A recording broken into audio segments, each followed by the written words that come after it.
안녕하십니까. 삶이 변하는 인문학 보성TV의 김보성입니다. 우리가 흔히 지피지기면 100점 100승이다 혹은 100점 불패다 라는 말을 알고 계시죠? 물론 둘 다 정확한 말은 아닙니다. 과연 손자는 어떻게 말했는지 손자병법 제3편 모공편을 통해 한번 알아보겠습니다.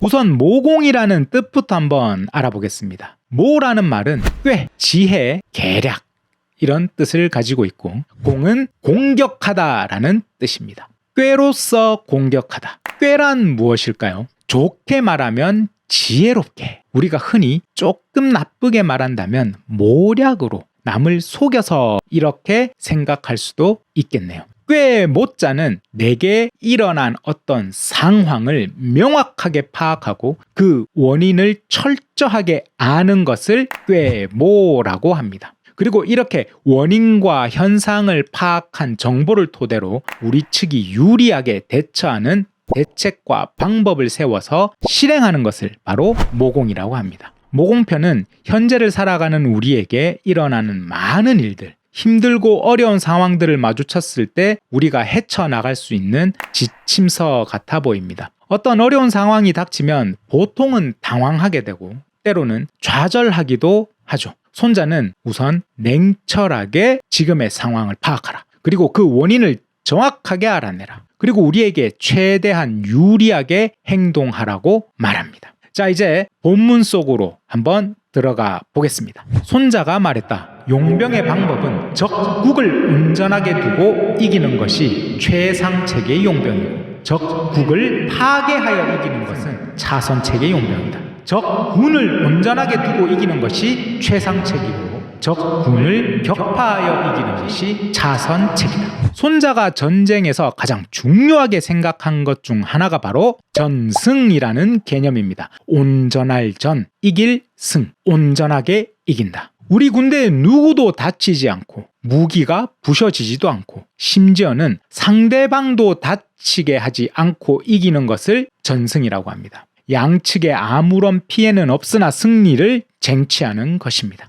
남과 100번 싸워서 100번 승리하는 것은 이른바 잘하는 것 중에 잘하는 자가 아니다. 싸우지 않고 굴복시킨 것이 잘한 것 중에 잘한 것이다. 처음으로 100번 싸워 100번 승리한다는 백전백승이라는 말이 나옵니다. 그런데 손자는 이 백전백승이 잘한 것이 아니라고 말합니다. 비선지선자야 라고 말하죠. 아니, 승리를 귀하게 여기라고 작전편에서도 말했는데 그럼 100번 싸워서 100번 승리하면 좋은 거 아닌가? 왜 잘하는 중에 잘하는 자가 아니다 라고 할까? 그럼 무엇이 잘하는 자라고 하는가? 바로 싸우지 않고 이기는 것이 잘한 것이다. 즉 부전이 구린지병이 선지선자라고 합니다. 부전, 싸우지 않고 구린, 굴복시킨 것이 선, 즉 잘한 것이다. 흔히 부전승이라는 말이 바로 여기서 나온 말이죠.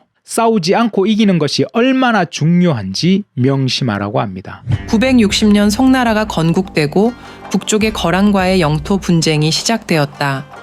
송나라는 고려와의 관계를 돈독히 하여 거란 협공을 원했다. 거란은 이러한 고려와 송나라의 관계를 끊어내려 하였다. 그리고 993년 소손령이 이끄는 거랑운이 고려로 내려왔다. 고려에서 서인은 거란의 진정한 의도를 파악하였다. 거란의 진정한 목적은 바로 송나라가 고려와 관계가 끊어져 고립되면 거란의 후방이 안전해지고 그렇게 하여 송나라와의 전쟁에서 승리하려는 것이었다. 서인은 적의 모략을 공략한다. 고려와 거란 사이의 압록강 주변을 여진족이 차지하여 우리가 거란으로 가고 싶어도 길목이 차단되어 있다. 그러니 그 땅의 여진을 쫓아내고 고려의 영토로 인정한다면 우리는 거란과 관계를 맺을 것이다. 거란은 압록강의 동쪽 지역 땅인 강동 6주를 고려에 넘긴다. 이것이 바로 고려-거란 제1차 전쟁이었다. 서인은 적의 모를 공략하여 온전한 승리를 만들어낸 것이다. 우리는 흔히 맹장이나 용장이라는 말을 합니다. 전투에 나가면 혼자서 100명을 상대하며 적을 물리치는 대단한 장수. 그런데 손자는 그런 장수를 좋아하지 않습니다. 100번이나 싸우게 되면 아군뿐만 아니라 적군도 그만큼 죽거나 다친다. 반드시 사람이 많이 죽게 되는 것, 즉 손실이 발생하는 것은 좋은 것이 아니라는 것이죠. 자신이 잘 싸우는데 도취되어서 아군과 적군의 손실을 주는 맹장과 용장은 위험하다는 건데요. 그럼 어떤 것이 온전한 승리를 하기 위해 필요할까요? 최고의 군대는 적의 대책을 공략하고, 그 다음으로 적의 외교를 공략하고, 그 다음으로 적의 군대를 공략하고, 최하의 방법으로 적의 성을 직접 공격하는 것이다. 손자는 벌모, 즉 정벌한다 벌, 꾀모, 상대의 계책, 즉 꾀를 먼저 공략한다고 말합니다. 처음부터 상대의 의도를 먼저 파악하고 바로 그것을 공략하는 것이 가장 좋은 것이라는 거죠. 그런데 그럴 수 없다면 다음으로 상대의 주변 관계를 공략하고 고립시키라고 합니다. 벌교, 즉 외교를 공략하라. 그러면 싸우기 전에 항복을 받을 수가 있다는 것입니다. 그것도 안 될 때는 벌병, 드디어 적의 군사와의 교전이 발생하는 것이고, 최하는 공성, 즉 직접 원정을 떠나 적의 성으로 쳐들어가서 공격할 수밖에 없는데, 이때는 이미 아군의 물자와 병력의 손실을 감수해야 합니다. 성을 공격하는 법은 부득이한 것이다. 무기를 제조하고 기계를 구비하는데 3개월이 지나야 달성할 수 있다.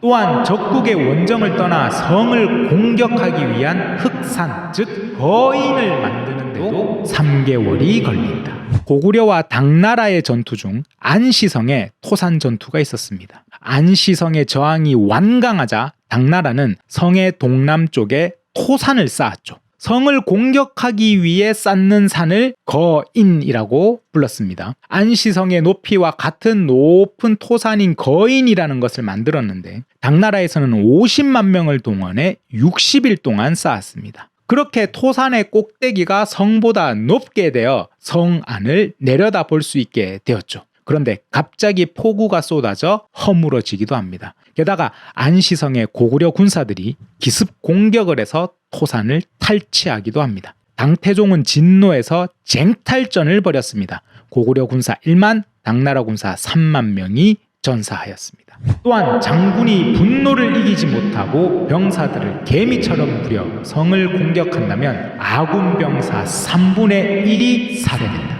이렇게 하였는데도 성을 뺏지 못한다면 이것이 무모하게 공격한 데서 오는 재앙이 된다. 우리는 이미 안시성 전투를 알고 있습니다. 손자병법은 약 기원전 500년경에 쓰여진 책이죠.